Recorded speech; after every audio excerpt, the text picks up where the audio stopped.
CY Turf for industry experts in sports surfacing and bespoke landscaping solutions using top quality artificial grass.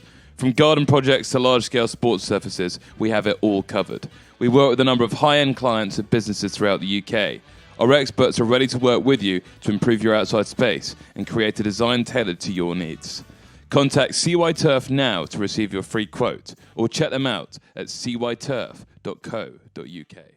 Hello and welcome back to the Barbarians show, whereby we are joined by a legend of the game, the greatest to play in Wales in the modern era, the most capped man in international rugby. The titles, all of these winners' medals go before him, but Alun Wyn Jones in a Barbarians t-shirt. Great to see you. Thanks for having me. Feels like a long time coming, but here now, so. Yeah, I was going to say, what's taking so bloody long to get you in a Barbar shirt, mate? It's funny, they came knocking a couple of times. Once was because of a World Cup, got in the way. And the other was a groin injury. It was actually Gats's game post-2019. So yeah, I didn't miss those two opportunities, but like I say, eventually got you. But you're here now, and you're coming off the back of massive news, retirement from international rugby. So the question on lips of millions of rugby fans around the world is, why now? Don't know if that many, but there we are. I said in my statement, there was a dialogue that went along, and it was the right time, essentially. It's whatever's next. So if something pops up, then it might need something domestic. I won't be back with the Ospreys, but if nothing does, then I can sort of be pretty happy with my innings anyway. But we'll see what comes in the next few months. There is obviously a game at hand, and there's a game against Wales in November that the Barbars have got as well. So you never know. A few people have used these as trial matches before, like a little bit of a showcase. I think you've had a few under your belt. What, 127 for more than that, wasn't it? 158. Just 158 for Wales. Yeah. So you've had a few, but it's not a numbers game though, is it? Mate, this is the most important one of all then. Well, yeah, it's funny in a way. I think without going, we were talking about this with a few guys. I think the way the games go in, and like you see teams seeing sort of jeopardy because of the business side of things, players obviously getting the brunt of it. Like the game needs the Barbarians entity. I think it's captures the imagination of kids, captures the imagination of players. That's why I'm here. This is why this is one of the things I've never done that I wanted to do, and I think it's very special. And the fact that the fact that John Spencer put it in a way that actually resonated with me. It's a jersey that hasn't got a nationality. I think that's really, really special. And like I say, can't wait to chuck it on. Well, you mentioned it. You came into camp yesterday for World 15 Week. What's the experience been like so far? You're obviously asked to skipper the side.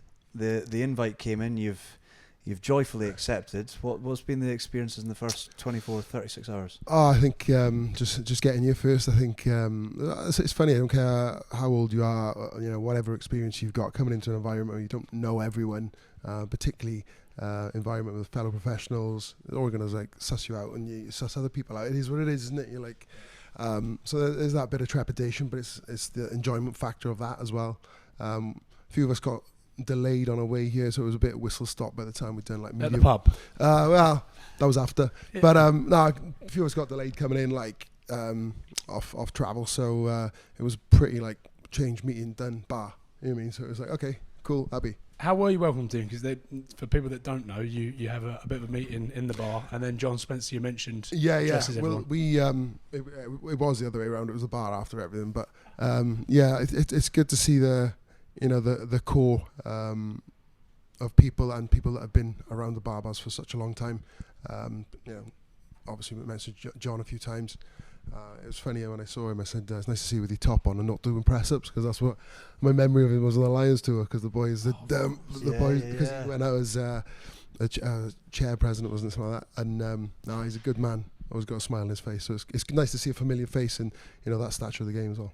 You mentioned the engagement with kids in the Barbarians brand, and so what were your earliest memories of the Barbars? Because obviously you're not that old a guy, but when it comes to that try, thanks exactly. But growing up and the Barbarians brand, what did that mean to you? Because obviously Sir Gareth scored that try well before your time, may I say, but it was still played all the time. Yeah. I've said it a couple of times actually. That was on the VHS, and my grandfather and dad, and that was like, right, this is how you play the game. And have a look at this one. It would pop up every now and then. I'm like, wow, and when you're a kid, you're easily impressed. But I think even now, you look back then, I know the game is different and it has changed a great deal and all that. But the element of skill and the fact that an invitational team comes together and does something like that and scores a try like that, that's what you want to be a part of. So hopefully we can do a bit of that and put a show on when we get the chance. And how's Eddie been? Obviously, you wouldn't have been coached by him before. No, he's unique, isn't he? Careful, we got him in here in a minute. So. He's unique. Again, probably in the same way you approach new environment players, it's the same with coaches. He's been, quite forthright in the way he wants to approach the game. Keep it simple, use the ball, and enjoy. I think that's a big thing. It was quite funny when he I said, "Hi, how are you? Yeah, good, nice to see you." I was quite aloof when he said, "Captain." I was like, "Okay," shook his hand, and that was it. I was going to ask it was literally like Captain Simon's like, "Okay, yeah," literally like, "Okay, so we're meeting after." Okay, it was literally like that. It's funny. It's like sometimes expect. Like I've had it a few times in the past, and people expect them to be great, like really, someone's going to change a light in, and like there's going to be a tumbleweed in the back or something like that, and like trying to make it sound really dramatic, or it's like no, it's just you'll have to change it when you put it in the book. Put it in the book. You're like, volume 2. There we go. There's a plug. There's a plug. Exactly. No, it is. It's like half the time they're just inconsequential conversations, if that makes sense. Yeah. Did you get him out on the beers last night? He was there. He came for a few. Yeah, we did. We celebrated his birthday as well. Was it his birthday today? No, it wasn't. But we made I was going to say 75, 80. Full rendition of Happy Birthday. Wasn't it? Yeah. No, it was alright. It was good fun. But come on, no, was he on the beers? Yeah, he had a few where we went for food. He didn't come out later, in fairness to him.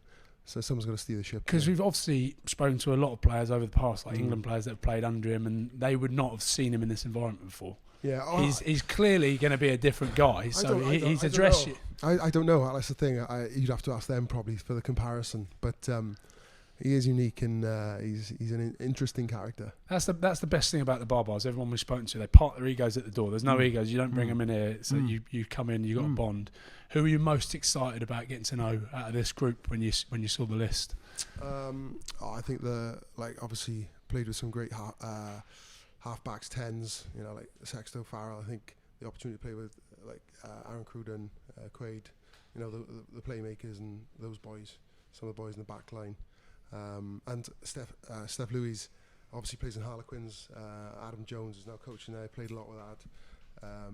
So it's nice to meet, or play alongside someone under his tutelage at a domestic level. So it's good fun. How will your approach to skippering the side vary to the more serious club or international side of things? Because obviously you've got a group of young, driven whippersnappers coming through, and then some other guys who are towards the tail end of their career. So how do you drive that dynamic in a week whereby you're not going to spend a whole lot of time on the training field? You've got to make those minutes count. There will be the detail, there will be an element of structure, but really you're going back to the instinct of when you were playing rugby as a kid, and you kind of go with what you see. Yeah, I think you've got to do you've got like the set piece and those sort of things, and the structures you've got to have. But I think again, let the line-out callers or whoever's calling the line-out, whoever's calling the plays, let them do that, and then I'll fill in the gaps essentially. And again, it's like, you do this, meetings. We haven't got the time. You guys know what it's like. You come into a Barbars,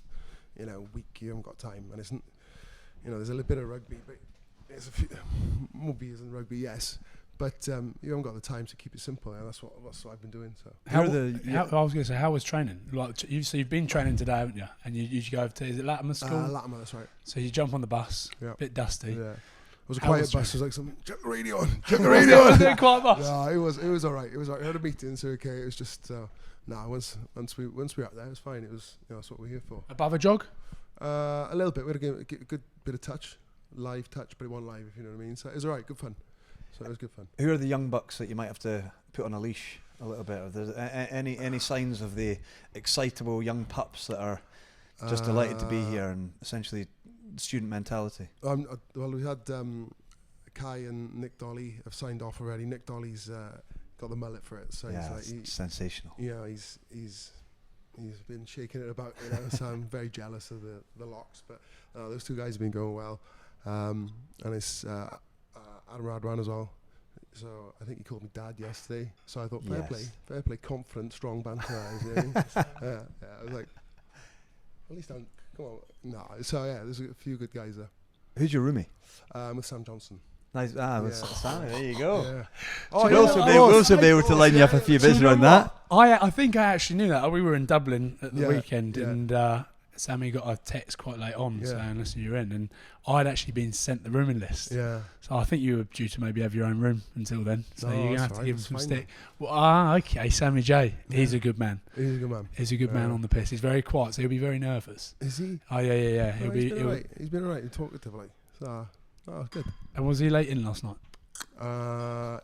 We were all late in. Yes. Put it that way. Daylight or?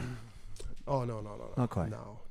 Talking about roommates, you must have had a few on some big old tours in the Lions. Who was the worst you've ever had in a Lions tour? Worst? I don't think I've ever had a bad one. Yeah. No, I'm.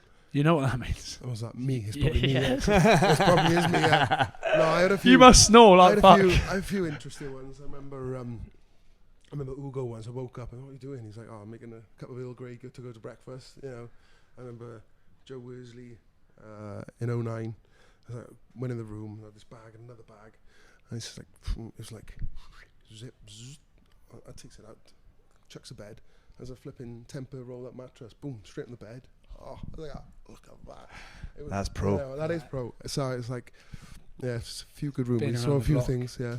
Who would have been the old heads? Your debut 2006 for Wales, was it? Yeah. Who would have been the old heads that you remember from those days, and what are the expectations on the young bucks then? So you as a young buck versus where you are now. The bones of 20 years on. Their expectations of me back then. I don't know. I think there's a lot of parallels. I think having my expectations of young guys now, it's like when someone gives you drops a shoulder, or you're unopposed and someone gives you a niggle or whatever. I was one of those back in the day. So if there's someone that does that, there's a few boys in the O's that would do it. But if you do it all the time and it's their behaviours and that's the way they play, you really appreciate it. It's when someone's just like test match trainers. Yeah, but no, I was one of those. I was like into everything, and I think if you start like that, there's an expectation then, So I think it's not about any one thing. It's about the person and the continuity and it's no one thing about the game or strength or anything like that. It's more about the person and continuity of character. I think it sounds a bit deep, but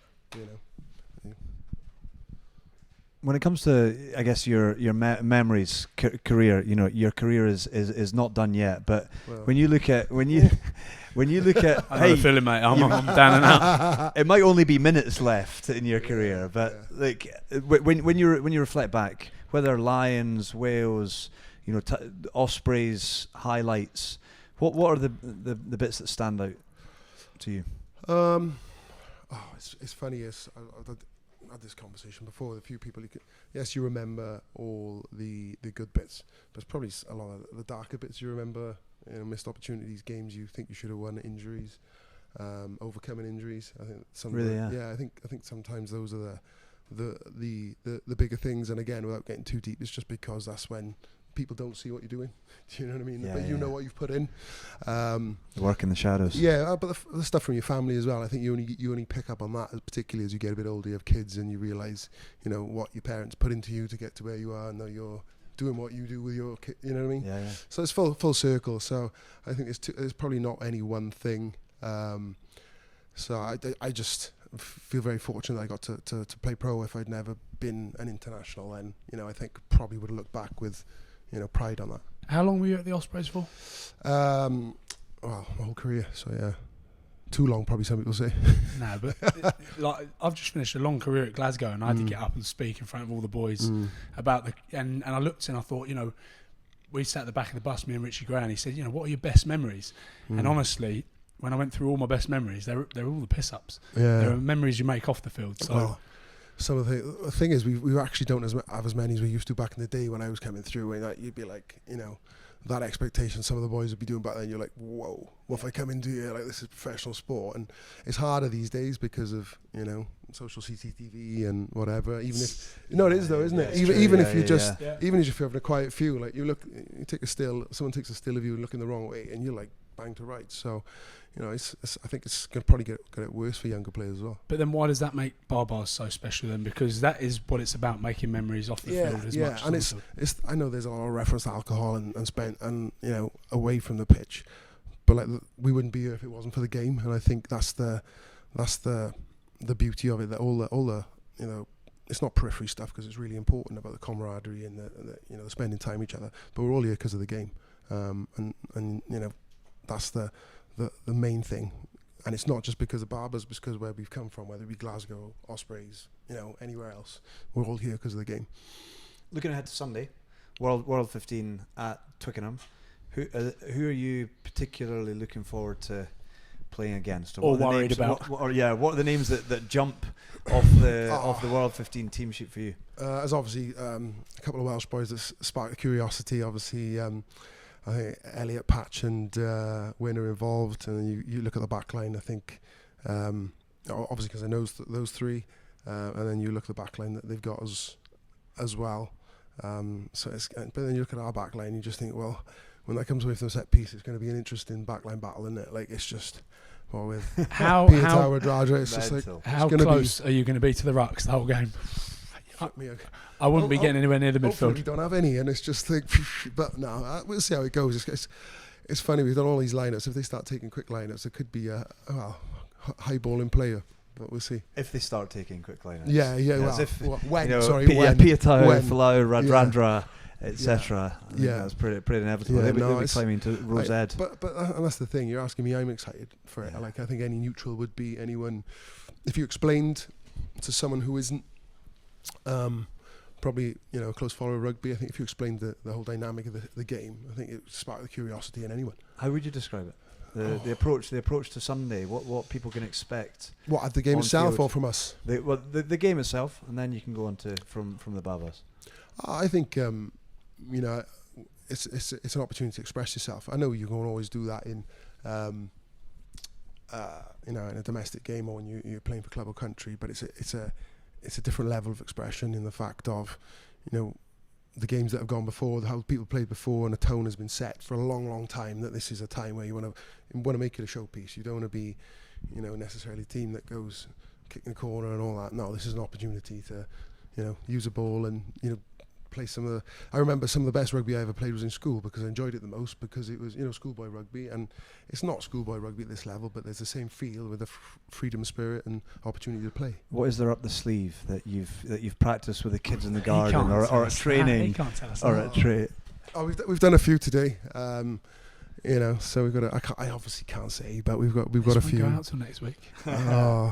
There was talk of a scrum half potentially jumping in the lineup, but I don't know if we're gonna do that. It's an interesting one actually, because you know what? I had a beer with Adam Hastings yesterday, playing 10. Yeah. And he said something about going up in the lineup. Do you know that the coaches have been they were trading players a little bit as well? Oh, they really? Trading in that. We had Steve Hansen yesterday. We're chatting to him. Yeah. And then Eddie would say, "I want that bloke," and he was going, "Well, I want that bloke," and there was a bit of trading going on as well, which is quite cool to think behind the scenes.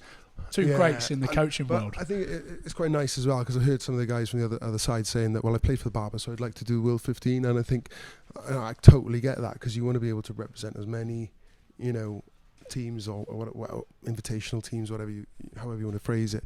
So it's quite nice that they were quite respectful about it as well. I totally get that. I think it's not necessarily horse trading there, but the opportunity to play with other people or pull on a different jersey is what it's about now. Yeah, and when it comes to that, obviously when you consider the players who you've played against, who you're now going to play alongside.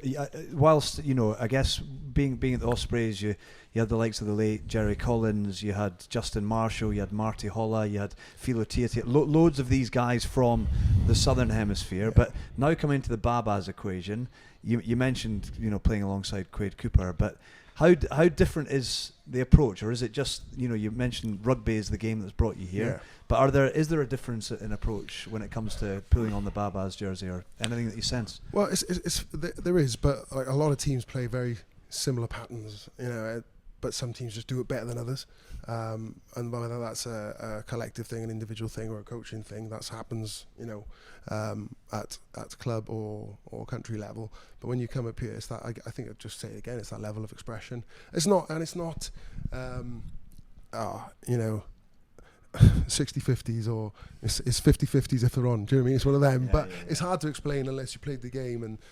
I almost feel it like it's more of a feeling than a hard and fast like description, because it's one of those things. Lots of people got the capacity to pass, kick.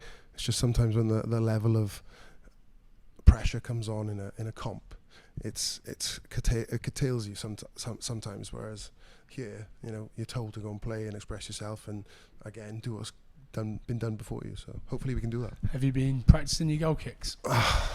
Come on, give it to me. Do you know what? I did have a couple earlier, so yeah, but I don't know if I will. I did a couple of real good toe pokes off the floor. I'm like, it might go old school. Like, oh yes.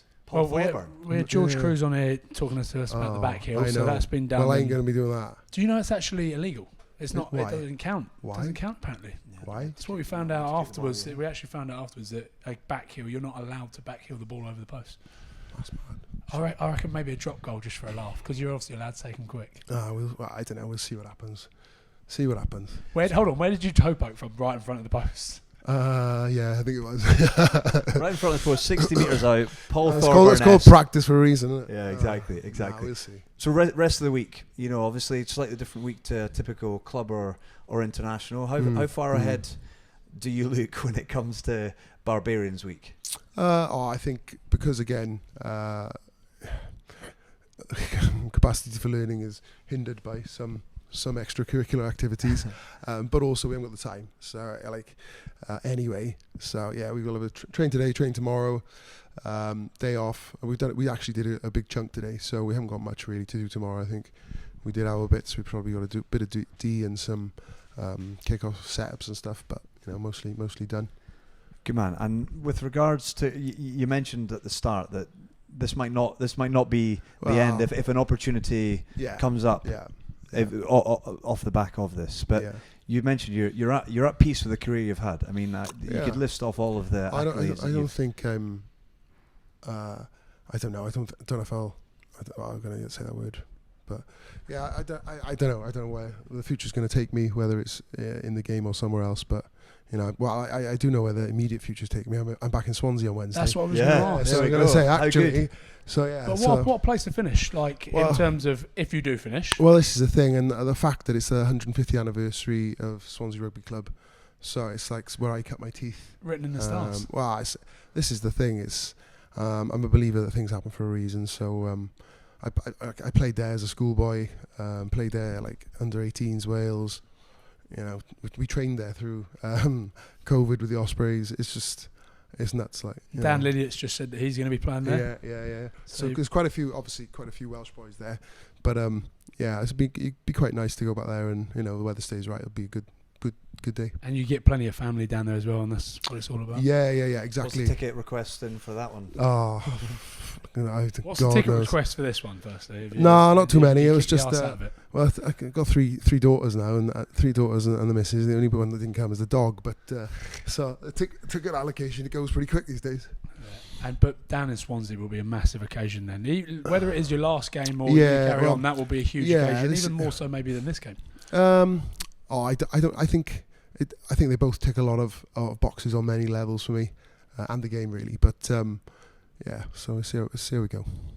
Good man, Alun. Thanks so much for your time. Cheers. Thanks for having me.